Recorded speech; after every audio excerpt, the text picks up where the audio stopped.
What happens in the Arctic does not stay in the Arctic. The Arctic is warming faster than almost anywhere else on the planet. जब भी आप Arctic शब्द सुनते हैं आपके दिमाग में बस एक ही चीज आती होगी।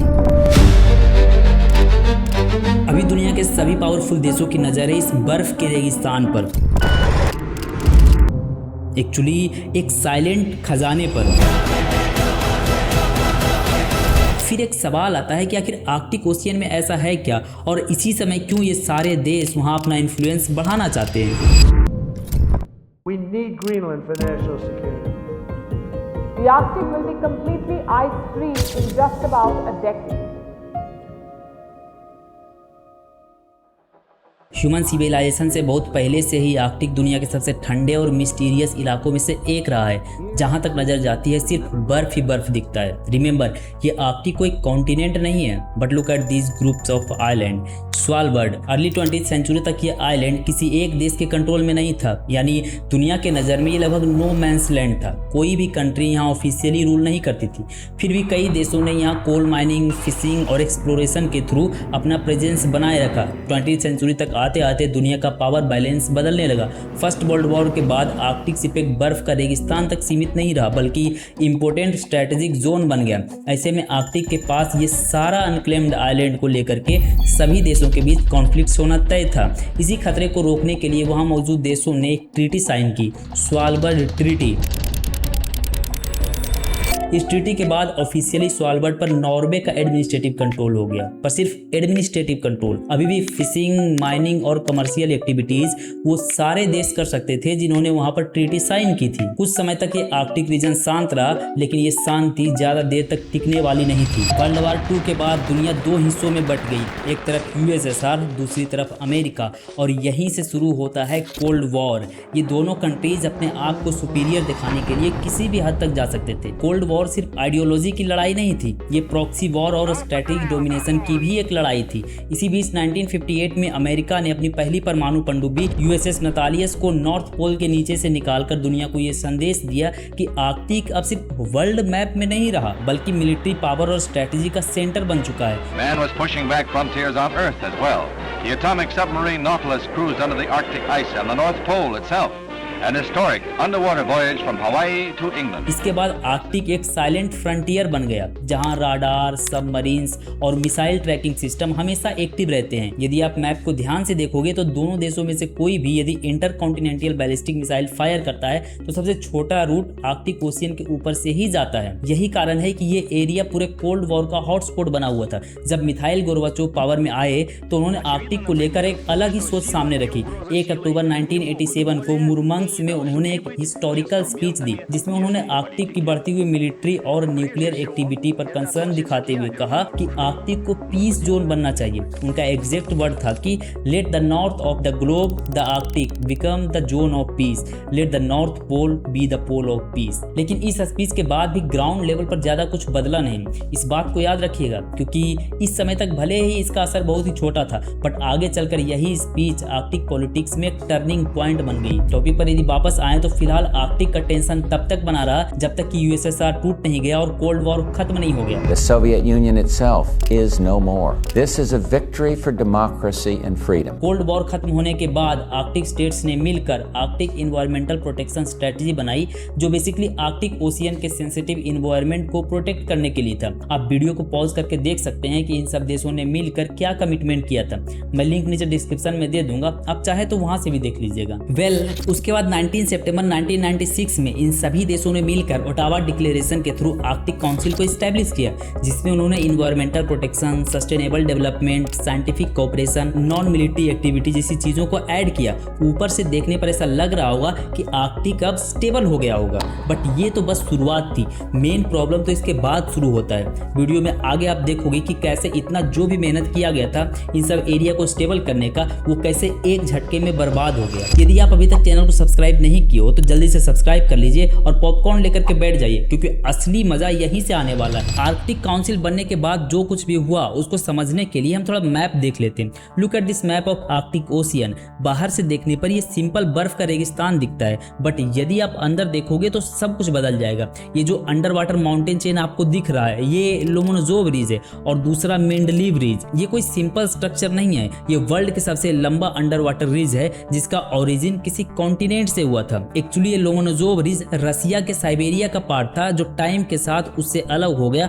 और अभी न्यू साइबेरियन आइलैंड से स्टार्ट होकर कनाडा के ग्रीनलैंड तक फैला हुआ है। 1800 किलोमीटर लंबा ये माउंटेन रेंज लगभग 3500 मीटर ऊंचा है और 60 से 200 किलोमीटर चौड़ा है। ये सारी चीजें मैं बस कूल बनने के लिए नहीं बता रहा, बल्कि यही वो कारण है जिसके कारण कि इस एरिया में अभी तक शांति नहीं हो पाई है। Let me explain each and everything. Wait.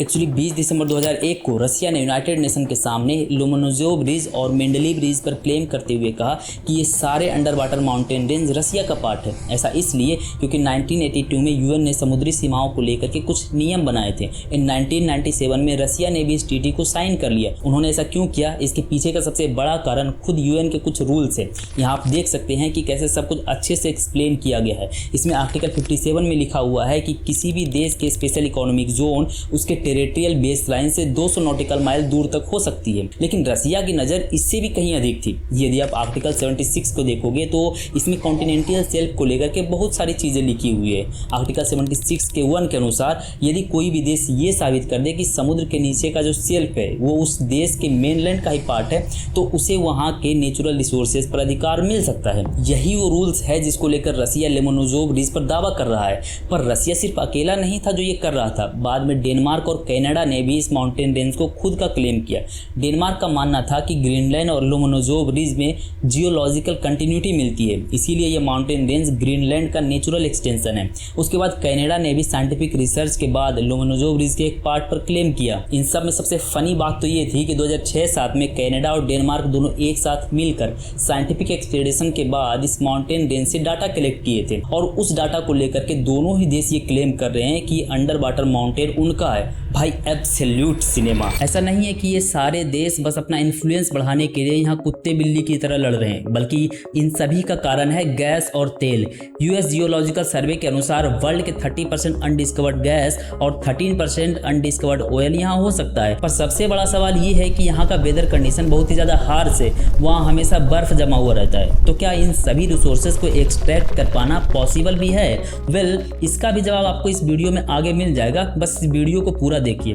ये सभी देश जो लोमोनोजोव रिज पर अपना क्लेम कर रहे हैं, इसके पीछे सबसे बड़ा प्रॉब्लम है आर्टिकल 76 का 3। इसमें यदि आप देखोगे तो क्लियरली लिखा हुआ है कि continental margin does not include the deep ocean floor with its oceanic ridge, यानी कोई भी देश ओशियन में मौजूद माउंटेन रेंज पर क्लेम नहीं कर सकता है। इसीलिए यूएन ने रसिया का क्लेम एक्सेप्ट ही नहीं किया, बल्कि उन्होंने कहा कि जितने भी साइंटिफिक प्रूफ्स दिए गए हैं उससे लोमोनोजोव रिज रसिया का स्पेशल इकोनॉमिक जोन प्रूफ नहीं होता है, तो उन्हें और भी ज्यादा साइंटिफिक प्रूफ्स लाने होंगे। उसके बाद क्या था, रसिया ने आर्कटिक रीजन में अपने एक्सपेडिशन और साइंटिफिक रिसर्च को और भी ज्यादा तेज कर दिया, क्योंकि साइंटिफिक एविडेंस अब जियोपॉलिटिकल वेपन बन चुका था। 2007 तक आते आते रसिया ने अपने एक्सपेडिशन को अपने पीक पर कर दिया। रसिया ने अपने 2 सबमरीन व्हीकल मीर 1 और मीर 2 को लोमोनोजोव रिज के पास 4300 मीटर की गहराई पर एक्सपेडिशन के लिए भेजा। उसके बाद जो कुछ भी हुआ उसने पूरी दुनिया के आर्कटिक पॉलिटिक्स को हिला करके रख दिया। सबसे पहले इन सबमरीन व्हीकल ने वहां के बहुत सारे सेडिमेंट सैंपल को कलेक्ट किया, बस इससे किसी को कोई भी प्रॉब्लम नहीं थी। प्रॉब्लम ये थी कि उन सबमरीन व्हीकल ने वहां अपने रोबोटिक आर्म से टाइटेनियम से बना हुआ रसियन फ्लैग प्लांट कर दिया और ये रसिया के लिए सबसे बड़ी सिंबॉलिक विक्ट्री थी। जैसे ही रसिया ने ऐसा किया, आर्कटिक रीजन में जितनी भी कंट्रीज थी उन सभी को एक बात तो समझ में आ गया कि यदि जल्दी ही कुछ नहीं किया गया तो इस रीजन में एक और रेस शुरू हो सकती है। उस समय पर क्लाइमेट चेंज की वजह से बर्फ भी पिघल रहे थे, ऐसे में कोई कोई भी देश वहाँ कब्जा करके नेचुरल रिसोर्सेज को एक्सट्रैक्ट करने की कोशिश करे तो वहाँ का सेंसिटिव इन्वायरमेंट और इकोसिस्टम बहुत ही ज़्यादा ट्रबल में फंस सकता है। क्लाइमेट चेंज की वजह से आर्कटिक रीजन में बर्फ यदि पिघलते हैं तो उसका इम्पैक्ट सिर्फ इसी रीजन में नहीं होगा बल्कि मुंबई, न्यूयॉर्क जैसी कोस्टल सिटीज़ पर भी खतरा बढ़ेगा। इसके बाद 28 मई 2008 को डेनिश गवर्नमेंट के इन्विटेशन पर आर्कटिक से सटे हुए 5 देश रूस, अमेरिका, कनाडा, डेनमार्क और नॉर्वे ग्रीनलैंड के इलुलिसैट में मिलते हैं और एक डिक्लेरेशन साइन करते हैं। इसमें सभी 5 देश ये मानते हैं कि आर्कटिक रीजन में कॉन्टिनेंटल शेल्फ वाला जो मैटर है उसको सभी देश साइंटिफिक बेसिस पर इंटरनेशनल लॉ के हिसाब से एक साथ मिलकर सॉल्व करेंगे। अब जो भी ये सोच रहे हैं कि इस डिक्लेरेशन के बाद प्रॉब्लम सॉल्व हो गया, तो ऐसा कुछ भी नहीं था। इस डिक्लेरेशन में सिर्फ ये तय हुआ था कि ये लोग लड़ेंगे कैसे। इन सब में सबसे बड़ा विवाद ये था कि इसमें सिर्फ आर्कटिक कोस्टल स्टेट को ही बुलाया गया था, बाकी आर्कटिक काउंसिल के मेंबर्स को बाहर रखा गया था। इसके बाद आर्कटिक रीजन में साइंटिफिक रिसर्च और भी ज्यादा तेज कर दिया गया। रसिया ने इस रीजन में अपने नए मिलिट्री बेसेस बनाए, नेटो ने भी इस एरिया में अपना मिलिट्री एक्सपांशन किया, मिलियंस ऑफ डॉलर खर्च किए गए। बाद में तो कनाडा और डेनमार्क ने भी लोमोनोजोव ब्रिज को अपना अपना क्लेम किया। कुल मिलाकर बात ये हुई कि इस डिक्लेरेशन के बाद भी लड़ाई रुकी नहीं, बस लड़ने का तरीका बदल गया। अभी तक इस आर्कटिक रीजन में जितनी भी जियोपॉलिटिकल या फिर साइंटिफिक लड़ाई हो रही थी वो ज़्यादातर आर्कटिक काउंसिल के देशों के बीच ही हो रही थी। हालांकि Poland, Germany, Netherlands, UK, France जैसी यूरोपियन कंट्रीज तो ऑब्जर्वर स्टेट के रूप में थी, बट कोई भी एशियन कंट्रीज अभी दूर दूर तक नजर नहीं आ रही थी। पीछे जितना भी कुछ हुआ था वो देखकर सभी देशों को ये तो समझ में आ रहा था कि आर्कटिक रीजन फ्यूचर में जियोपॉलिटिकली इंपॉर्टेंट बन सकता है और क्लाइमेट चेंज के वजह से बर्फ पिघलने से एक तो नया सी रूट बन सकता है और दूसरा अनडिस्कवर्ड ऑयल और नेचुरल गैस भी आसानी से निकाले जा सकते हैं। ऐसे में चाइना, जापान, साउथ कोरिया जैसी एशियन कंट्रीज भी आर्कटिक काउंसिल में ऑब्जर्वर स्टेट बनने के लिए एप्लीकेशन देने लगे। बट प्रॉब्लम ये थी कि आर्कटिक काउंसिल के मेंबर कंट्रीज ऐसा चाहते ही नहीं थे कि बिग एशियन पावर को परमानेंट ऑब्जर्वर सीट मिले। इनफैक्ट रसिया ने तो परमानेंट ऑब्जर्वर सीट को लेकर के चाइना और जापान का पब्लिकली विरोध किया, क्योंकि चाइना, जापान और कोरिया का ये पहले से पॉइंट ऑफ व्यू रहा है कि आर्कटिक को भी अंटार्कटिका की तरह होना चाहिए, इसे भी ह्यूमन काइंड का हेरिटेज कंसीडर किया जाना चाहिए। लेकिन आर्कटिक कंट्रीज चाहती थी कि यहाँ के रिसोर्सेज पर उनका कंट्रोल बना रहे, इसीलिए कई बार उन्होंने इन देशों का एप्लीकेशन भी रिजेक्ट कर दिया। रूस को तो ये भी डर था कि कहीं नॉर्थ ईस्ट एशियन कंट्रीज को ऑब्जर्वर स्टेट बनाने से नॉर्दर्न सी रूट रूस के हाथ से ना निकल जाए। ये रूट रूस के टेरिटरी से होकर के जाता था, इसीलिए उनका मानना था कि इसका लीगल और शिपिंग राइट रसिया के पास होना चाहिए। इस बीच नॉर्डिक स्टेट जैसे नॉर्वे और स्वीडन ने खुलकर चाइना का सपोर्ट किया, क्योंकि उन्हें उससे इकोनॉमिक बेनिफिट्स दिख रहे थे। चाइना इकोनॉमिक डील्स और साइंटिफिक कोऑपरेशन के थ्रू इन देशों के साथ अपना रिलेशन मजबूत कर रहा था और आर्कटिक काउंसिल पर प्रेशर बना रहा था। धीरे धीरे आर्कटिक कंट्रीज को भी ये समझ में आने लगा कि ऐसा ज्यादा समय तक नहीं चल सकता। यदि चाइना जैसी बिग इमर्जिंग पावर को अपने साथ नहीं लिया गया तो वो अपनी अलग आर्कटिक डिप्लोमेसी चलाएगा। अगर वे ऑब्जर्वर स्टेट में आते हैं तो उन्हें आर्कटिक काउंसिल का रूल्स मानना ही पड़ेगा। इसी वजह से इन सभी ने मिलकर 2011 में ऑब्जर्वर स्टेट के लिए रूल्स ही बदल दिए। वो रूल्स क्या क्या है आप यहाँ पर पॉज करके पढ़ सकते हैं, या तो फिर सिंपल ये समझ लीजिए कि ऑब्जर्वर स्टेट को आर्कटिक काउंसिल के बेसिक प्रिंसिपल्स का रिस्पेक्ट करना पड़ेगा। यानी उसके बाद कोई भी ये नहीं बोल सकता है कि आर्कटिक को भी अंटार्कटिका की तरह होना चाहिए, and that's it, problem solved. उसके बाद 2013 में स्वीडन के किरुना में एक मिनिस्ट्रियल मीटिंग के through China, India, Japan, south Korea, Singapore और इटली को ऑफिशियली परमानेंट ऑब्जर्वर स्टेट बना दिया गया। ऑब्जर्वर स्टेट बनने के जस्ट बाद चाइना ने नॉर्डिक कंट्रीज के साथ मिलकर आर्कटिक रीजन में बहुत सारे साइंटिफिक रिसर्च कंडक्ट किए। क्लाइमेट चेंज की वजह से जैसे जैसे इस एरिया में बर्फ पिघल रहा था और नेचुरल रिसोर्सेज तक पहुंचना आसान हो रहा था, वैसे वैसे सभी देशों का इंटरेस्ट भी यहाँ पर बढ़ने लगा था। चाइना भी अपनी इकोनॉमिक पावर के दम पर इस एरिया में अपना इन्फ्लुएंस बढ़ाने लगा। इसी बीच जनवरी 2018 में चाइना ने अपने सबसे पहला आर्कटिक पॉलिसी व्हाइट पेपर जारी किया, जिसमें उन्होंने खुद को नियर आर्कटिक स्टेट डिक्लेयर किया। उन्होंने कहा कि China is one of the continental state that are closest to the Arctic circle. It's literally funny. जब ये आर्कटिक पॉलिसी व्हाइट पेपर मैं देख रहा हूं तो मेरे दिमाग में बस एक ही चीज आ रही है, क्या बोलूं मैं इस पे, क्या बोलूं क्या मैं इस पे, मैं कुछ बोल ही नहीं सकता। यदि आप मैप में देखोगे तो UK, Estonia, Latvia, Lithuania, Belarus Arctic circle से चाइना से ज्यादा नजदीक है। तो चाइना किस बेसिस पर ये क्लेम कर रहा है मेरे को तो अभी तक समझ में नहीं आया। टॉपिक पर यदि वापस आए तो नियर आर्कटिक स्टेट इतनी बड़ी प्रॉब्लम नहीं है। चाइना ने अपने व्हाइट पेपर में ये डिक्लेयर किया है कि वो BRI प्रोजेक्ट के तहत पोलर सिल्क रूट भी डेवलप करेगा। ये इंडिया के लिए बहुत ही कंसर्निंग न्यूज थी। ऐसा क्यों था वो तो मैं आपको बताऊंगा ही, पर उससे पहले आप BRI प्रोजेक्ट प्रोजेक्ट के बारे में समझ लीजिए। ये बेसिकली चाइना का एक ड्रीम इंफ्रास्ट्रक्चर प्रोजेक्ट है। इसके थ्रू वो पूरे वर्ल्ड को रोड, ट्रेन, सी रूट्स के थ्रू जोड़ना चाहता है ताकि पूरे वर्ल्ड में उसका इन्फ्लुएंस बना रहे। इनडायरेक्टली बोले तो एक न्यू कोल्ड वॉर। प्रोबेबली इसका सबसे बड़ा कारण मलक्का डायलेमा है। यदि आप मैप में देखोगे तो state of Malacca Indian ocean को साउथ चाइना सी से जोड़ने वाला सबसे छोटा और एफिशिएंट रूट है। चाइना के क्रूड ऑयल इंपोर्ट का अप्रोक्सीमेटली 80% इसी रूट से होकर के जाता है। तो चाइना को डर है कि यदि ये रास्ता ब्लॉक कर दिया गया तो एनर्जी क्राइसिस तक आ सकती है। यहाँ इंडिया के लिए एक अच्छी बात यह है कि great Nicobar island state of Malacca से मात्र 150 से 200 किलोमीटर दूर है। उस पॉइंट ऑफ व्यू से यदि आप देखें तो इंडिया यहाँ से जियोपॉलिटिकली प्रेशर बना सकता है। दूसरी तरफ वॉर के समय सुएज कैनाल भी चाइना के लिए एक नाइटमेयर की तरह साबित हो सकता है। यही कारण है कि चाइना पोलर सिल्क रूट बनाने के लिए इतना जोर दे रहा है। यदि ये रूट फंक्शनल हो गया तो एशिया यूरोप रूट का डिस्टेंस 25 to 40% तक कम हो सकता है। चाइना की डिपेंडेंसी स्टेट ऑफ मलक्का और सुएज कैनाल से कम हो जाएगी। इसके लिए चाइना रूस के साथ मिलकर आर्कटिक रीजन में बहुत ही ज्यादा इन्वेस्ट कर रहा है। रूस यूक्रेन युद्ध के बाद जब से वेस्टर्न कंट्रीज ने रूस पर और भी ज्यादा सैंक्शंस लगाया है तब से चाइना इस रीजन में और ज्यादा एक्टिवली इंफ्रास्ट्रक्चरल डेवलपमेंट कर रहा है। आयरनी तो इस बात की है कि जो रसिया पहले चाइना का ऑब्जर्वर स्टेट बनने का भी विरोध कर रहा था, अब वो उसके साथ ही मिलकर इसी रीजन में पोलर सिल्क रूट को लेकर के इंफ्रास्ट्रक्चरल डेवलपमेंट कर रहा है। रसिया के लिए आर्कटिक सिर्फ एक नॉर्थ का एक्सटेंशन नहीं है बल्कि इकोनॉमी और सिक्योरिटी का कोर है। रूस के जीडीपी का एक बड़ा हिस्सा आर्कटिक रिसोर्सेज के एक्सपोर्ट से आता है। तो ऐसे में रसिया कभी नहीं चाहेगा कि इस रीजन में वेस्टर्न खासकर नेटो पावर्स का इन्फ्लुएंस बढ़े। 2014 में क्राइमिया पर रूस का कब्जा और 2022 में यूक्रेन पर अटैक के बाद रसिया पर भारी सैंक्शंस लगे जिससे रूस की अर्थव्यवस्था संकट में आ गई। उसके बाद रूस ने नॉर्दर्न सी रूट को लेकर के और भी ज्यादा सीरियसनेस दिखाई। 2035 तक प्रोबेबली रसिया यहां से $160 बिलियन तक का टैक्स कलेक्ट कर सकता है। ऐसा नहीं है कि रसिया और चाइना ही सिर्फ इस एरिया में काम कर रहे थे। इतना सब कुछ होता रहे और अमेरिका चुप बैठे, ये तो पॉसिबल नहीं है। रूस और चाइना जिस तरह से इस एरिया में एक्टिवली काम कर रहे थे, अमेरिका इसे काउंटर करने के लिए एक अलग ही स्ट्रेटजी बना रहा था। सबसे पहले तो 2023 में फिनलैंड और 2024 में स्वीडन ने नेटो को ज्वाइन कर लिया। ऐसा होने के बाद आर्कटिक काउंसिल में रूस को छोड़कर सभी मेंबर सब नेटो के सदस्य थे। उसके बाद तो जैसे आर्कटिक काउंसिल पूरी तरह से बर्बाद हो गया। यूक्रेन इन्वेजन के विरोध में बाकी सभी देशों ने रूस का बहिष्कार कर दिया। इसके रिस्पॉन्स में रसिया ने भी आर्कटिक काउंसिल सचिवालय का फंड रोक दिया। इतने सालों में पहली बार आर्कटिक काउंसिल का काम पूरी तरह से ठप पड़ गया।